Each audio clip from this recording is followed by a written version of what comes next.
Hi, this is Corey Johnston, and today's lesson is going to be a continuation of a previous lesson from the 28th chapter in the book of Proverbs. We made it all the way up until the 14th verse. We're going to take it from the 15th to the 28th. We're going to cover the second half. But before we do that, as per custom, we're going to review what we already covered in greater detail in the preceding lesson.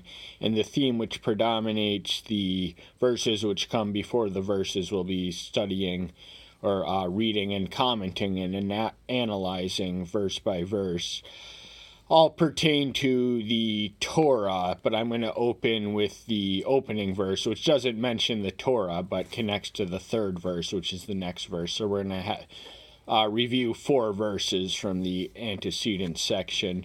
Opening verse: the wicked flee, though no one pursues, but the righteous are as bold as a lion. So the wicked are so governed by irrational fears, which is symptomatic of our fallen condition. When Adam and Eve lost the covering of God, they fled. This was fear, and a hitherto unprecedented emotion, because they were in splendid paradise, unmarred by sin, until the serpent crept in, and they tried to run away. But of course, someone was pursuing them, but just to be so governed by irrational fears is the state. And there is a verse in the book of Leviticus, the covenantal curses and consequences for deviating, that Yahweh promises that a leaf will blow in the wind and they will scatter, thinking it's an army. So they will be so out of, but the righteous are as bold as a lion. So this is an antithetical juxtaposition, the common arrangement of a lot of the book of Proverbs. So the wicked are compared to the righteous. The righteous, they confront evil where it comes. They don't run away when there's no evil to confront. They know what it is, and they are as bold as a lion, the mightiest of all beasts. And to be a Christian requires one to be bold and righteousness. If you are a coward, you are not truly righteous in the fullest sense of the term. But this dichotomy is parallels in the 4th verse. Those who forsake the Torah praise the wicked. Those who guard the Torah strive with them. So the wicked and the righteous are once more contrasted in this antithetical juxtaposition. The wicked, those who neglect the Torah. The Jews had the Torah, but the possession of the Torah was no substitute for the practice thereof. So the potentiality for anyone living under the covenant terms was to forsake the Torah, which was the governing guidelines of existing that community. And the consequence was that you would praise the wicked, because the Torah was a perfect moral standard that imperfect men could never live up to. But those who keep it, those who truly diligently obey to observe it, they confront evil whenever the wicked rears its ugly, pathetic head where it doesn't belong. We are as bold as a lion, and we will expel evil from the presence, lest their evil influence overtakes and overwhelms and overcomes. He who watches over the Torah is a discerning son, but a companion of glutton shames his father. So the same standards are parallel for children in the younger generation. So obviously a son who guards the Torah, watches over it, lives by it, learns from it, and through the learning of the process, he will develop the discernment not to deviate from the broad way which is outside the Torah. But if the company you keep, show me your friends, and I'll show you your future. So fathers have right to be concerned when your son is gravitating around and befriending and orbiting around gluttons, because gluttony is a sin. It is the greedy intake of more than that is natural or necessary for survival. And this brings shame and embarrassment to any parents, because how they raise their children reflects on them. He who turns away his ear from hearing the Torah, even his prayer is an abomination. So the practice of prayer can be supplemented and enhanced by the practice of all the practicing of the Torah, observing it, and just studying it and learning from it and living by it. But if you turn away your ear from hearing the Torah, you're going to forget what you were molded into from your youth. You will go your own way and do your own thing. And when you pray, it's going to be obviously in an emergency crutch situation, and that prayer is going to be lamentable because you forsook the one. So if you neglect to pay attention to when Yahweh instructs you, then you have no right or reasonable expectation for him to listen to your petition when you did not listen to him. Now this marks the lesson of the itself, verse 15. A roaring lion and a charging bear is a wicked ruler over people. These are fearsome beasts of nature's roaring lion. Who can withstand that? That is an fear-striking scenario, as is a charging bear. If anything's scarier than a roaring lion, it's a charging bear.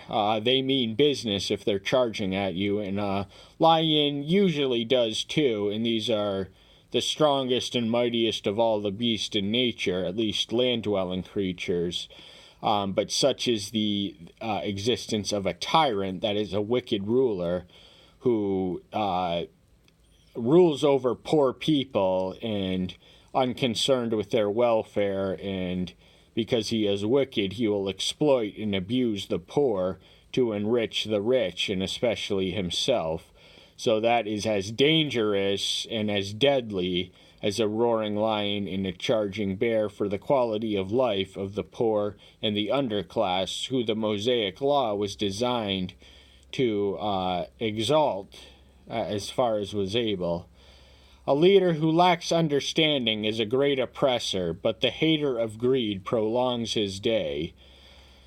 So this is another antithetical juxtaposition. This is a leader, anyone in charge of anything, who is devoid of understanding, who is ignorant. They will oppress because they do not know any better. They are natural man, carnal creatures, sin nature, sin-induced, and that is a symptom of the sin condition, to oppress others when you have the power to do so, rather than to lift them up or make their lives better, but you oppress them at their expense for your own gain, and this is a sign of ignorance.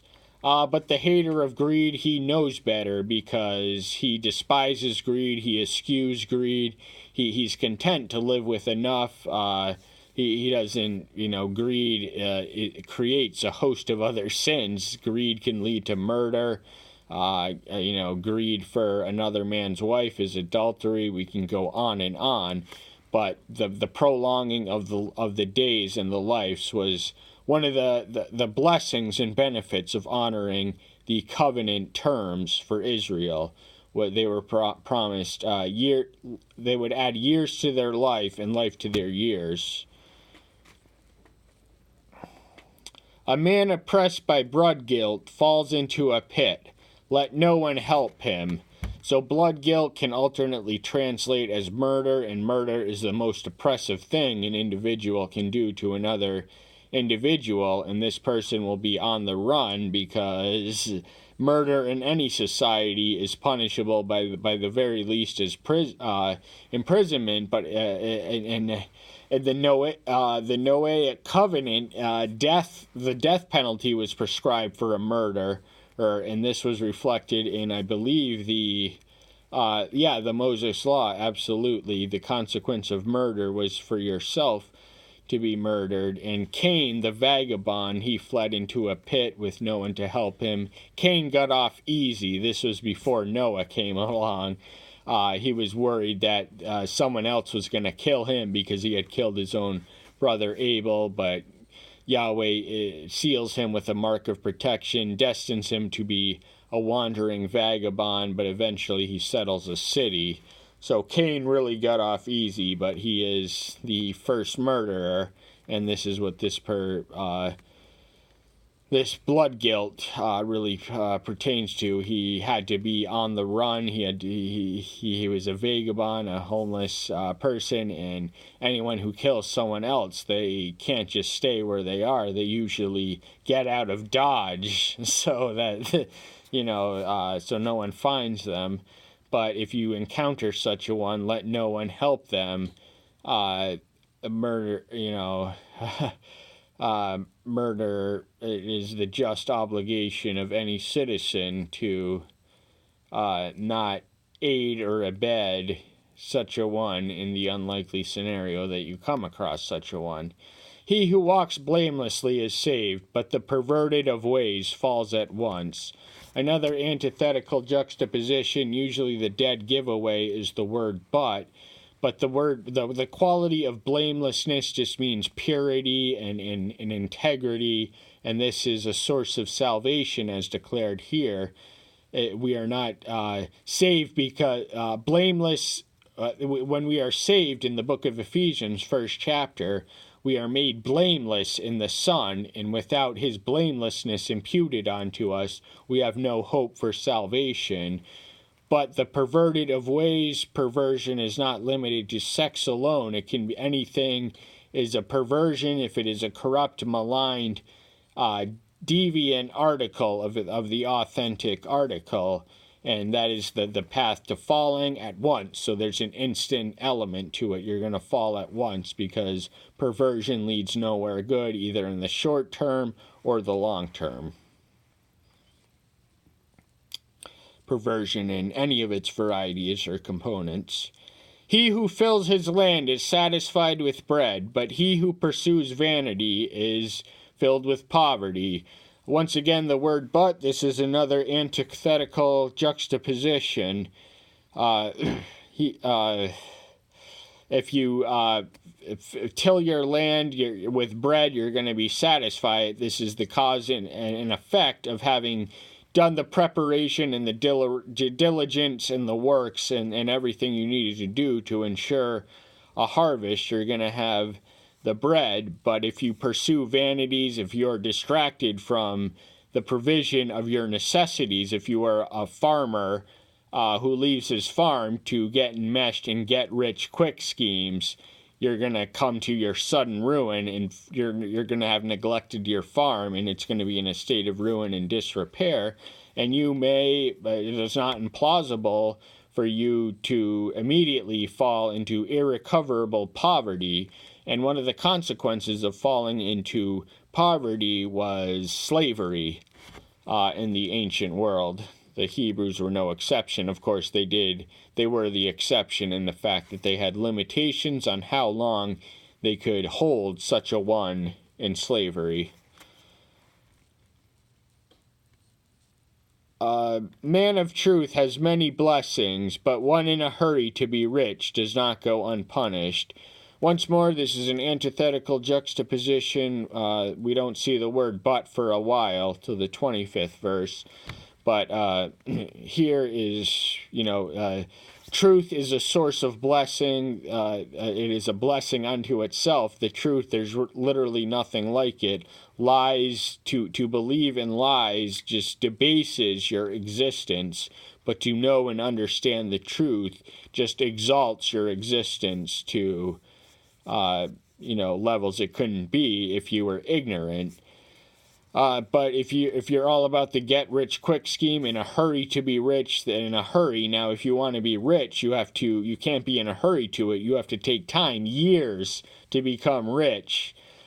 In very, very few exceptions are riches, lasting riches, made overnight. There are such a ones, but we have no the sheer infinitesimal percentage of people who do get rich overnight is just not enough for us to reliably pursue the same. That will happen, but not through any work of our own, very little at least. And you're going to be punished either by failure, or you're going to have to break a law in order to get rich quick, and you're going to have to pay the penalty for that law. So you will not go unpunished if you seek to get ill-gotten wealth through shortcuts. To show partiality is not good, because for a piece of bread a man would transgress. Partiality is just any prejudice or favoritism based on prejudice, and that is obviously not good. Prejudice is an evil sickness.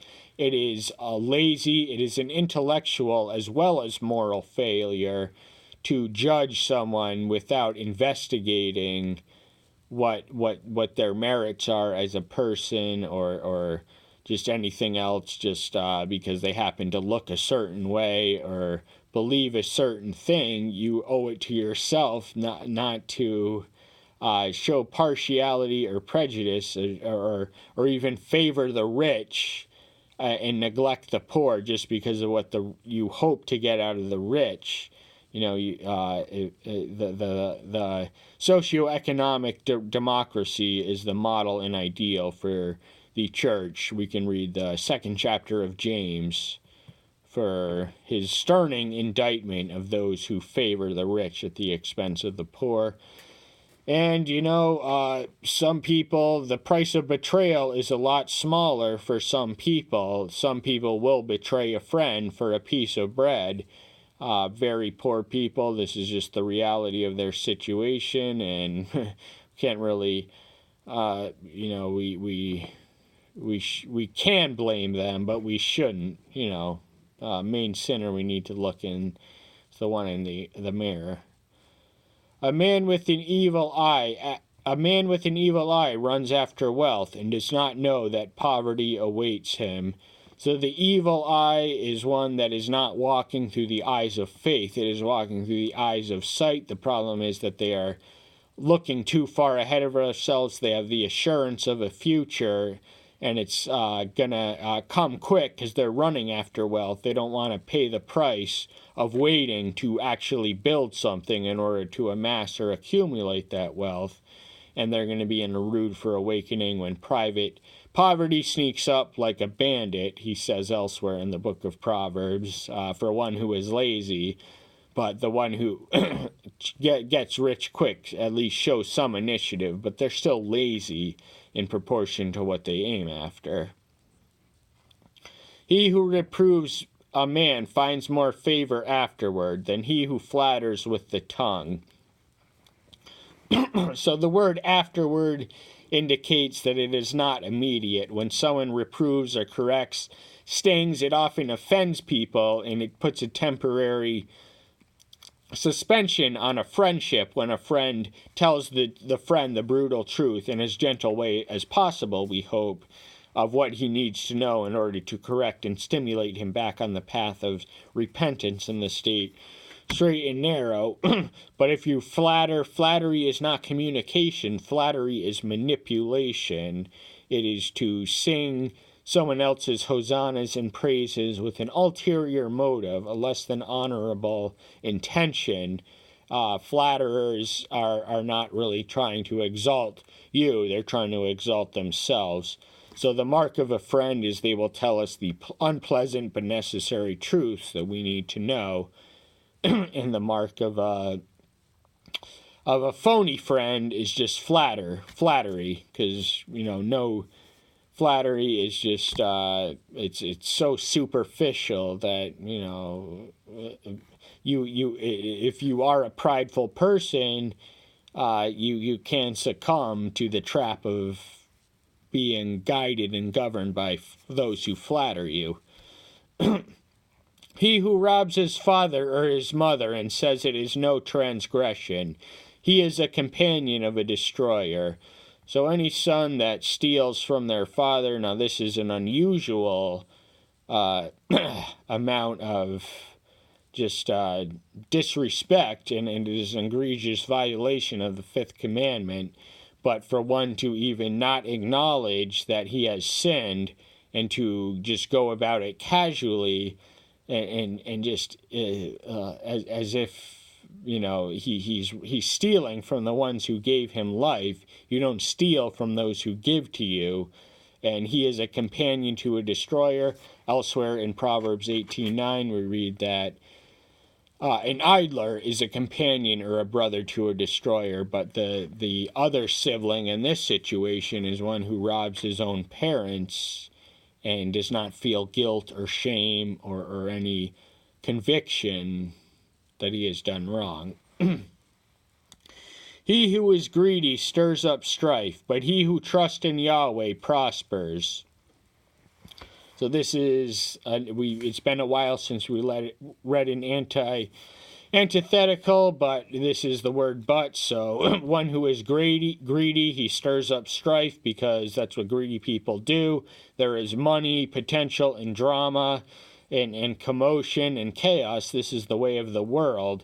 But if we really want to prosper, the greedy do not prosper because they are too greedy for their own good. Their greed eventually cancels out their higher greed. Their short-term greed compromises their long-term greed because they are so governed by greed. And this leads to violence and commotions and fights. But if you trust in Yahweh, you're going to be able to amass the long-term abundance of temporal prosperity. Remember, this is to an old covenant audience. The Mosaic covenant operated on a rewards and punishment system. But all they had to do is trust in Yahweh and prosper, and Solomon's reign certainly represented a golden age of that. He who trusts in his own heart is a fool, but he who walks wisely is delivered. So the human heart is effectively worthless as a moral compass. It is three things according to the prophet Jeremiah in 17:9. It is deceitful, it is desperately wicked, and it is incomprehensible. Who can know it? And by its very deceitful nature, it convinces those who follow their heart that they are doing good when they are in fact doing wrong, and they can't understand it because God wants you to think with your brain. Satan wants you to think with your heart, because the heart is a seat of foolishness. It is a wellspring of foolishness. But if we walk wisely, if we use our brains as God gave us and as God intended us to use and make the most of this, which is infinitely wiser than our own heart, to think with emotion and not reason is just the height of folly and the true mark of a fool. And we will be delivered if we use our head and not our heart. And that's just all there is to it. He who gives to the poor does not lack, but he who hides his eyes has many curses. So this is one of the ones where Proverbs is a promise, not a principle. So there is such a thing as giving all your money to the poor and running out of it. There have been rich people who have overindulged in charity and lost what money they kept and money they have. And there was recently one at a university somewhere who had lost all his fortune but had donated a huge endowment, and someone asked him if he had any regrets, and he said, no, absolutely not, because if I kept that money I would have squandered it. This is the only lasting good thing that came out of the money I once have and now lack. But as a general principle, if an investment in the poor, that is just an act of faith to trust in Yahweh Yahweh to provide. That is the name of Yahweh the provider.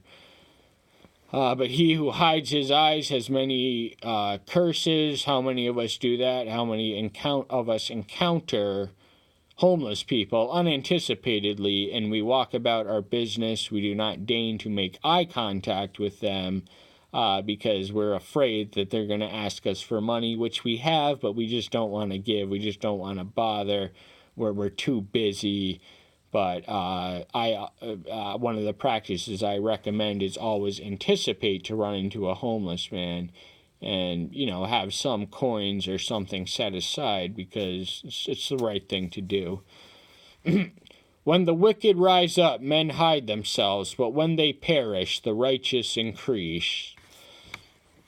So this is the final verse, and once more an antithetical juxtaposition. It describes and contrasts the state of the moral character which determines the moral microcosm affects the state macrocosm. The individuals which rule a nation will implant their own moral character on the society at large. So if the wicked rise up, if the wicked gain control, if the wicked usurp the righteous rulers, then men will be forced into hiding because wicked men oppress. They are tyrants, but when they perish, the righteous increase. So once the wicked, by their own self-destructive interactions, cancel each other out, as they eventually will, then the righteous will be left because they went into hiding, and the wicked, by sheer proximity, use their destructive and deadly energies against the wicked in their midst.